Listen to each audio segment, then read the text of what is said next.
Hema committee റിപ്പോർട്ടുമായി നടി ഖുശ്ബു പോരാടുന്ന സ്ത്രീകൾക്ക് അഭിവാദ്യം അർപ്പിച്ച് രംഗത്ത് വന്നു. ഹേമ കമ്മിറ്റി റിപ്പോർട്ടുമായി ബന്ധപ്പെട്ട് തുറന്ന പറച്ചിൽ പ്രതികരണവുമായി നടിയും BJP നേതാവുമായ ഖുശ്ബു സുന്ദർ സി പോരാടുന്ന സ്ത്രീകൾക്ക് അഭിവാദ്യങ്ങൾ അർപ്പിച്ച് കരിയറിലെ ഉയർച്ച വാഗ്ദാനം ചെയ്ത് ലൈംഗിക പീഡനങ്ങളും വിട്ടുവീഴ്ച ചെയ്യാനുള്ള സമ്മർദ്ദങ്ങൾ എല്ലായിടത്തും ഉള്ളതാണെന്ന് സമ്മതിച്ചു എക്സിൽ പങ്കുവെച്ച കുറിപ്പിൽ അവർ പറഞ്ഞു. ഹേമ കമ്മിറ്റി റിപ്പോർട്ടിനെ കുറിച്ച് 24-21 വയസ്സുള്ള തൻ്റെ പെൺകുട്ടികളുമായി സംസാരിച്ചിരുന്നെന്നും അതിജീവിതരോട് അവർ പുലർത്തുന്ന സഹാനുഭൂതിയും വിശ്വാസവും തന്നെ അമ്പരപ്പിച്ചെന്നും ഖുശ്ബു പറഞ്ഞു. എല്ലാം തുറന്നു പറയണം. എത്ര നേരത്തെ പറയുന്നുവോ അത്രയും നേരത്തെ മുറിവുകൾ ഉണങ്ങാനും അന്വേഷണം കാര്യക്ഷമമാക്കാനും അത് സഹായിക്കും. അതിജീവിതന്മാർക്ക് ഒപ്പമാണ് സ്ത്രീകൾ ഒന്നിച്ച് പിന്തുണ നൽകണമെന്നും ഖുശ്ബു പറഞ്ഞു. ചലച്ചിത്ര നയരൂപീകരണ സമിതിയിൽ നിന്നും ഉണ്ണികൃഷ്ണനെ നീക്കം ചെയ്യണമെന്നാവശ്യപ്പെട്ട് മുഖ്യമന്ത്രിക്ക് വിനയൻ കത്തയച്ചു. ചലച്ചിത്ര നയ രൂപീകരണ സമിതിയിൽ നിന്ന് ഉണ്ണികൃഷ്ണനെ മാറ്റി നിർത്തണം എന്നാവശ്യപ്പെട്ട് വിനയൻ മുഖ്യമന്ത്രിക്ക് കത്തയച്ചിരിക്കുകയാണ്. തൻ്റെ പരാതിയിൽ നടപടി നേരിട്ട ഒരാളായ ഉണ്ണികൃഷ്ണൻ എന്നും നയരൂപീകരണ സമിതിയിൽ ഉൾപ്പെടുത്താൻ കൊള്ളാത്തയാളാണ് ഉണ്ണികൃഷ്ണൻ എന്നും കത്തിൽ പറയുന്നു. നേരത്തെ ഈ സമിതിയിൽ നിന്നും മുകേഷ് ഒഴിവായിരുന്നു. ഫെഫ്കയുടെ ജനറൽ സെക്രട്ടറി ആണ് ഉണ്ണികൃഷ്ണൻ. ലൈംഗിക അതിക്രമമായി പരാമർശിച്ചിട്ടുള്ള മുഴുവൻ ആളുകളുടെയും പേരുകൾ പുറത്തു വരട്ടെ എന്നും ഫെഫ്ക പുറത്തുവിട്ട വാർത്താക്കുറിപ്പിൽ പറയുന്നു.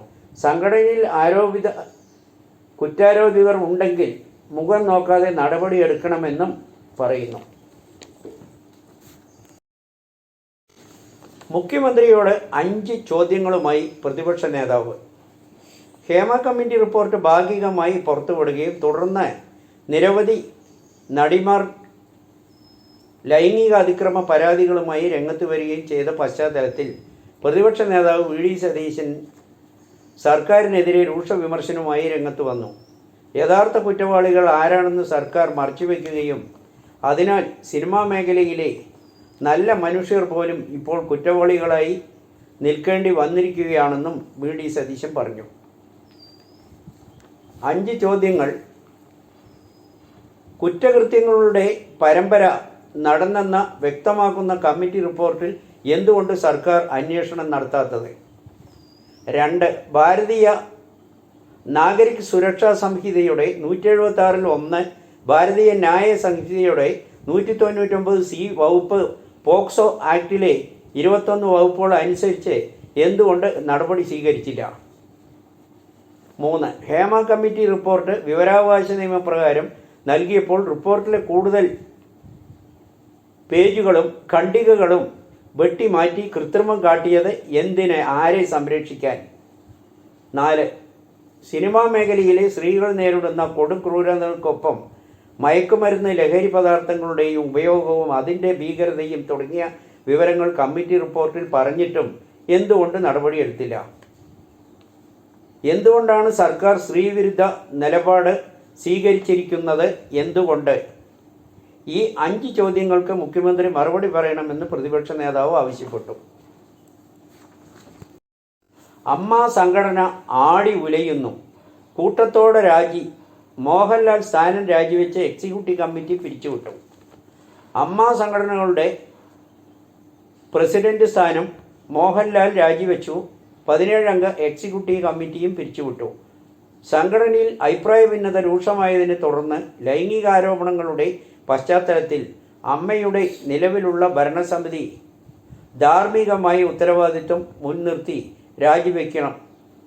2 മാസത്തിനുള്ളിൽ പൊതുയോഗം കൂടി പുതിയ ഭാരവാഹി സമിതിയിൽ തിരഞ്ഞെടുക്കും. അമ്മ 1-ാം തീയതി നൽകുന്ന കൈനീട്ടവും ആരോഗ്യ ചികിത്സാ സഹായവും അമ്മയുടെ ആദരണീയരായ അംഗങ്ങൾക്ക് തടസ്സം കൂടാതെ ലഭ്യമാക്കാനും അടുത്ത പൊതുയോഗം വരെ ഓഫീസ് പ്രവർത്തനങ്ങൾ ഏകോപിപ്പിക്കാനും നിലവിലുള്ള ഭരണസമിതി താൽക്കാലികമായി സംവിധാനമായി തുടരുമെന്നും അമ്മയിൽ അംഗത്വത്തിന് നടിമാർക്ക് വിട്ടുവീഴ്ച ചെയ്യേണ്ടി വരുന്ന ആരോപണങ്ങളും ഉയർന്ന അമ്മയുടെ നേതൃത്വം മുഴുവനും മാറണം, സ്ത്രീകൾക്ക് മേൽക്കൈയുള്ള ഒരു നേതൃത്വം എന്ന രീതിയിൽ ചർച്ചയുണ്ടാവുകയും ആ സാഹചര്യത്തിലാണ് കൂട്ടരാജി ഒരു പ്രമുഖ നടൻ മുൻപ് നടത്തിയ മാഫിയ വിശേഷണം ശരിവെച്ച് ഒരു പ്രബല വ്യക്തിയുടെ സ്വാധീനത്തിലാണ് മലയാള സിനിമ എന്നും പ്രവർത്തിക്കുന്നതെന്ന ആരോപണവും.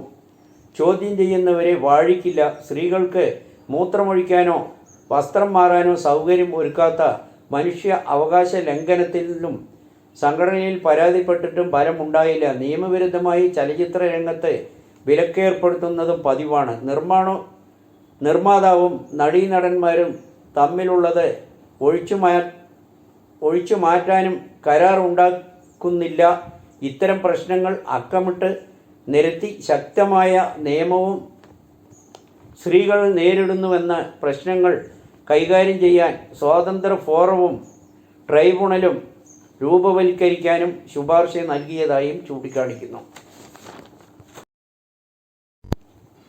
RSS നേതാവ് മോഹൻ ഭാഗവതിൻ്റെ സുരക്ഷ കൂട്ടി, മോദിക്കും അമിത്ഷായ്ക്കും ഒപ്പം തുല്യമാക്കി. RSS സർചംഘ് താലക് മോഹൻ ഭാഗവതിൻ്റെ സുരക്ഷ വർദ്ധിപ്പിച്ചു. പ്രധാനമന്ത്രി നരേന്ദ്രമോദിയുടെയും ആഭ്യന്തരമന്ത്രി അമിത്ഷായ്ക്കും തുല്യമാക്കി. Z+ കാറ്റഗറിയിൽ നിന്ന് അഡ്വാൻസ് സെക്യൂരിറ്റി ലൈസൻസ് കാറ്റഗറിയിലേക്കാണ് മോഹൻ ഭാഗവതിൻ്റെ സുരക്ഷ വർദ്ധിപ്പിക്കുക. കേന്ദ്ര ആഭ്യന്തര മന്ത്രാലയത്തിൻ്റെയാണ് തീരുമാനം. തീവ്ര ഇസ്ലാമിക സംഘടനകളിൽ നിന്നുൾപ്പെടെ മോഹൻ ഭാഗവതിന് ഭീഷണി നേരിടുന്നുണ്ടെന്നും അതിനാൽ സുരക്ഷ കൂടുതലാക്കി. BJP ഇതര സർക്കാർ ഭരിക്കുന്ന സംസ്ഥാനങ്ങൾ സന്ദർശിക്കുമ്പോൾ അവിടുത്തെ സർക്കാർ ഏജൻസികൾ തികച്ചും അലംഭാവ രീതിയിലാണ് കാണുന്നത്. RSS നേതാവിൻ്റെ സുരക്ഷ ക്രമീകരണം ഏർപ്പെടുത്തുന്നതെന്നാണ് കേന്ദ്ര ആഭ്യന്തര മന്ത്രാലയത്തിൻ്റെ കണ്ടെത്തൽ.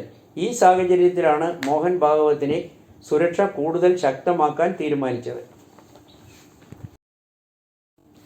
നടിയുടെ പരാതി. നടൻ സിദ്ദിഖിനെതിരെ ബലാത്സംഗത്തിനും ഭീഷണിപ്പെടുത്തിയതിനും പോലീസ് കേസെടുത്തു.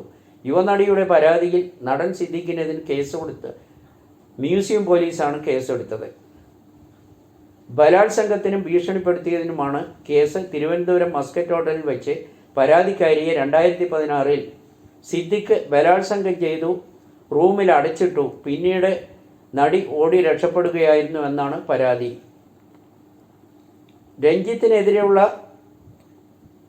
രഞ്ജിത്തിനെതിരെയും സിദ്ദിഖിനെതിരെയും കേസെടുത്ത്, പക്ഷേ മുകേഷിനെതിരെ കേസെടുക്കാത്ത സർക്കാർ നിലപാട് ശരിയല്ല എന്നും വ്യാപകമായ ആരോപണങ്ങളാണ് ഉയരുന്നത്. CPI വനിതാ നേതാവ് ആനി രാജയും CPM വനിതാ നേതാവ് ശ്രീമതി ടീച്ചറും ഈ കാര്യം സൂചിപ്പിച്ചിരുന്നു.